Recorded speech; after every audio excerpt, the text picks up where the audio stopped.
Trauma. We're talking about unresolved trauma. And you have to understand that unresolved trauma comes in two ways. It can come from you doing actions and causing trauma, or it can come to you generationally, meaning that this trauma was passed down from your family through the circles, because trauma is generational. If it's not solved by one generation, it gets passed on to the next. That's why it's very important, you understand me, that in order for you to be able to solve all your love problems for life, you got to be able to heal. You got to know yourself and you got to be able to heal. That's why I keep saying you got to do the workbook. You got to know how to heal, because trauma is not something that you can solve by just disregarding it and thinking that, you get money or you find the right guy and that's going to solve everything. No. Money is just a tool. Another guy is just a disguise. You see, the real work comes in you dealing with the issue, you taking care of it. If you think money's going to solve everything, you got to completely backwards when it comes to money. See, money's just a tool. It's a tool to help you accomplish goals, a very effective tools for doing that. But all the happiness, it comes through your experience in life, through the journey you've gone through, how you actually handle the journey. That's where happiness comes from. So it's very important that if you really want happiness, you really want to be able to, live a fulfilling life, you got to be able to deal with the trauma.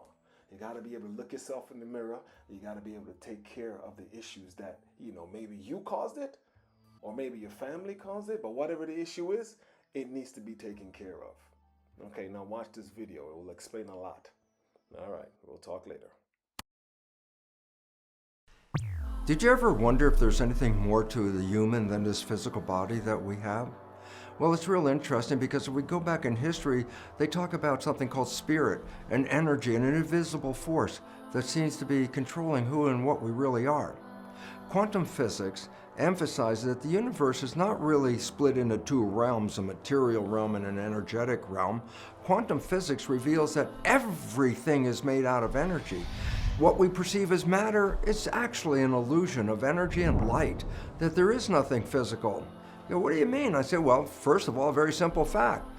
When physicists started to take the atom apart and find there were things inside such as protons, neutrons, and electrons, then they say, yeah, but what are those things made out of? Then they got down to smaller things like quarks, and then I said, yeah, but what were they made out of? And ultimately what physicists recognized was, at the fundamental core of an atom, there is nothing material at all.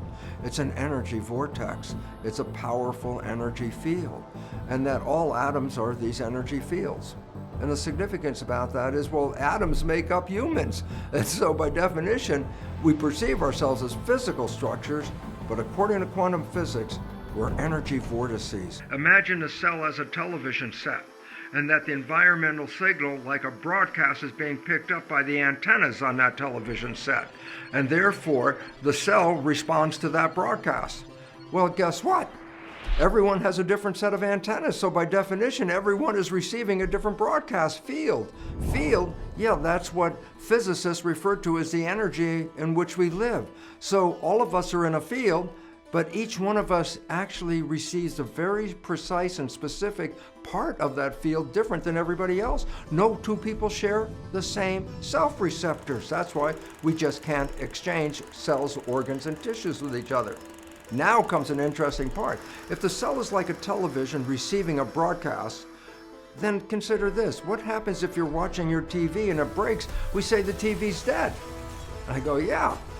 But now the question is this, yes, the TV just died, but is the broadcast still there that I was watching? The answer, of course it's still there. The television's gone, the broadcast is present. I say, how would you know? Well, one way of knowing, get another TV set, plug it in, turn it on, and tune it to the right station, and the show is back on air. Well, this would apply directly to humans as well. I have an identity due to a set of receptors receiving an environmental signal. If I die, I have no more reception, and therefore my broadcast exists, but there's no TV to express it.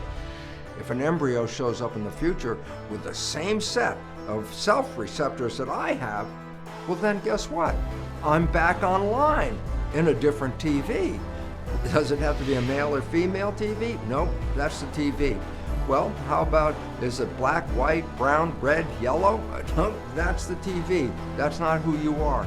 You are the broadcast. And lastly, it's important to note that the character that you express in this life is actually sent back to your source, because your brain is not keeping your consciousness in your head, because magnetoencephalographs, unlike electroencephalographs, magnetoencephalographs read your brain function, but the probes don't even touch your head.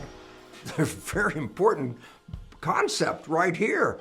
Your thoughts are not contained in your head. They're broadcast into the field. And as Einstein emphasized, the field is the sole governing agency of the particle, matter.